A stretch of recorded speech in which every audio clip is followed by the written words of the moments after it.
Hace 4 años, España se fue en un mundial dando más de 1000 pases y solo consiguiendo un remate a puerta. Un equipo entero convertido en el chiste del torneo. Este verano, esa misma selección se ha subido al trono más alto del fútbol. España es, otra vez, campeona del mundo. 16 años. Ese es el tiempo que ha tardado España en volver a ganar un mundial. 16 años desde que el zurdazo de Andrés Iniesta en Johannesburgo nos regaló la mejor noche del fútbol español. Y para entender lo que significa este regreso, hay que retroceder al momento más negro de nuestro fútbol reciente. Un momento en el que absolutamente nadie, ni la prensa, ni la afición, ni buena parte del propio vestuario, confiaba en el hombre que se iba a sentar en el banquillo. Pero si quieres conocer cómo se construye un equipo ganador desde la ceniza, quédate porque lo que se viene es la parte que casi nadie cuenta bien. Qatar 2022 fue un golpe durísimo. No perdimos por falta de talento, perdimos porque nuestro fútbol estaba enfermo por dentro. Y llevaba años estándolo sin que nadie quisiera reconocerlo en voz alta. Contra Marruecos, en octavos, España dio 1041 pases y solo generó un solo remate a puerta en todo el partido. El famoso toque, la seña de identidad que nos había dado 2 Eurocopas y un Mundial, se había convertido en una coreografía bonita que no hace daño a nadie. Un adorno sin filo. Marruecos aguantó, empató a 0 y España cayó eliminada en la tanda de penaltis. Aquella noche no solo se acabó un torneo, se acabó una delantera del fútbol español y con ella la paciencia de todo un país que llevaba décadas celebrando los triunfos de su selección. La federación tiene que actuar y tiene que ser rápido y lo hizo eligiendo a alguien que venía de no ganar nada con la absoluta, Luis de la Fuente. Un técnico que estaba curtido en las categorías inferiores, que había sido campeón con la sub-21 y con el combinado olímpico, pero al que gran parte de la prensa deportiva veía como un fichaje de repuesto, no como el hombre para reconstruir una selección rota. Nadie hablaba de él con entusiasmo, hablaban de él con resignación, como quien acepta un plan B porque el plan A ya no está disponible. Pero lo que vino después no ayudó a calmar el ambiente. Mientras De la Fuente intentaba levantar un proyecto desde cero, con una plantilla en transición y sin apenas margen de error, la Federación Española de Fútbol se convirtió en un circo mediático con el caso Rubiales, un escándalo institucional que salpicó todo lo que rodeaba a la selección durante meses y que llenó portadas que deberían haber hablado de fútbol, ruedas de prensa que ya no hablaban de táctica, sino de dimisiones y comparecencias, titulares que hablaban de crisis institucional en lugar de crisis deportiva. Y en medio de ese ruido, cualquier tropiezo en el campo sería un nido de pólvora para estallar contra él.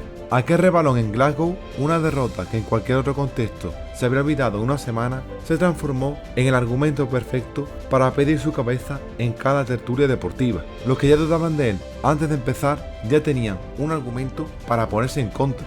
Y aquí está la pregunta que de verdad importa, la que casi nadie se hizo en aquel momento. ¿Qué estaba viendo Luis de la Fuente que España entera no veía? Porque mientras fuera del vestuario todo era ruido, dentro estaba pasando algo distinto. De la Fuente y sus jugadores se encerraron, apagaron el ruido de fuera y empezaron a construir algo que rompía con 20 años de dogma futbolístico español. La Eurocopa de Alemania 2024 fue la primera señal pública de este cambio, y ahí pasó algo que no había ocurrido desde 2008. 16 años defendiendo el toque como una religión y de repente un seleccionador español decidía renunciar a ella sin pedir perdón por eso. ¿Fue un error de planificación?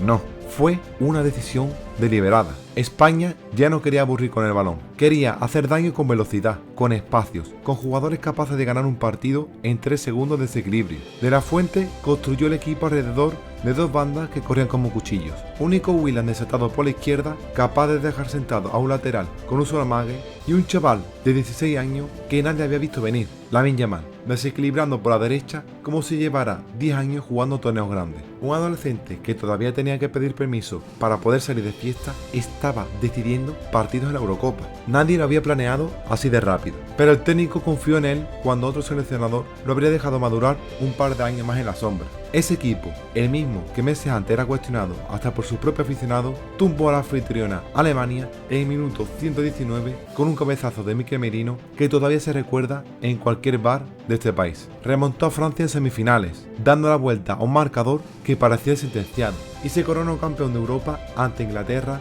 gracias a un bloque que ya no se rompía cuando el partido se ponía feo. Algo que la España de Qatar, aquella de los 1000 pases y un solo remate, jamás habría aguantado. Aquella Eurocopa podría haber quedado como un espejismo muy bonito, uno de esos torneos donde todo sale bien una vez y luego se desmorona en la siguiente gran cita. Pero eso no fue así. fue el cimiento. Porque lo que ha pasado en este Mundial de 2026 es la prueba de que eso no fue pura suerte, fue un sistema. El mismo bloque de 2024 ha dejado de ser la sorpresa del torneo para convertirse en el rival que todos los demás quieren evitar en el sorteo. En octavos, un gol de Mikel Merino en los minutos finales apeaba a Portugal en un partido que España tenía atascado hasta ese momento. En cuartos, contra Bélgica, la historia se repitió casi calcada. Sufrimiento hasta el minuto 88, cuando otra vez apareció Merino para firmar el 2-1 después del primer gol de Fabián Ruiz, titular sorpresa en lugar de Pedri.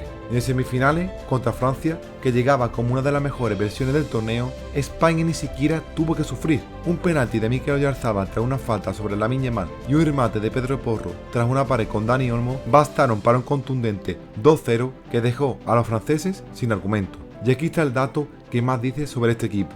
Ya no dependen de un solo plan ni de 11 nombres fijos, tiene recambios que ganan partidos. Jugadores de 21 años resolviendo semifinales de un mundial con la sangre fría de un veterano. Y un entrenador que no tiene miedo de sentar a una estrella si el partido pide otra cosa. Esto es exactamente lo que ha convertido a España en algo que antes nunca habíamos visto. La final del domingo 19 de julio en el MetLife Stadium de Nueva Jersey no fue un paseo. Argentina, vigente campeona del mundo y con Lionel Messi jugando probablemente su última Copa del Mundo, resistió con uñas y dientes, incluso con 10 hombres desde la expulsión de Enzo Fernández. El partido se fue a la prórroga sin goles, con España empujando y Argentina defendiendo cada centímetro como si fuera el último partido de su vida. Y entonces, en el minuto 106, con medio país mordiéndose las uñas delante de la pantalla, apareció Ferran Torres, un jugador señalado y criticado durante buena parte del torneo para marcar el único gol de la final, 1-0. España, campeona del mundo por segunda vez en su historia. Rodri Hernández, capitán y motor de este equipo desde el centro del campo,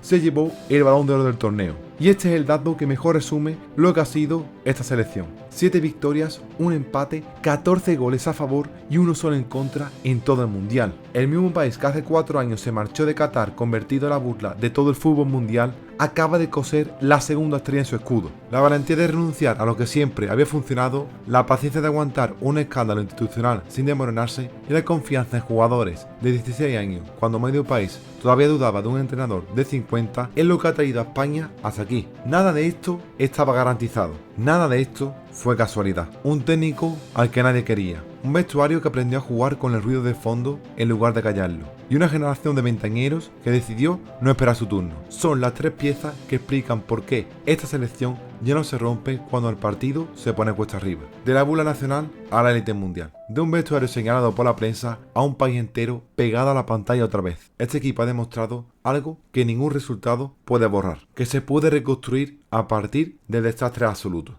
Y hasta aquí el vídeo de hoy, espero que haya gustado. Yo te dejo por aquí la increíble historia de Bociña, que la verdad que merece mucho la pena escucharla. No me enrollo más y nos vemos en la próxima. Chao, chao.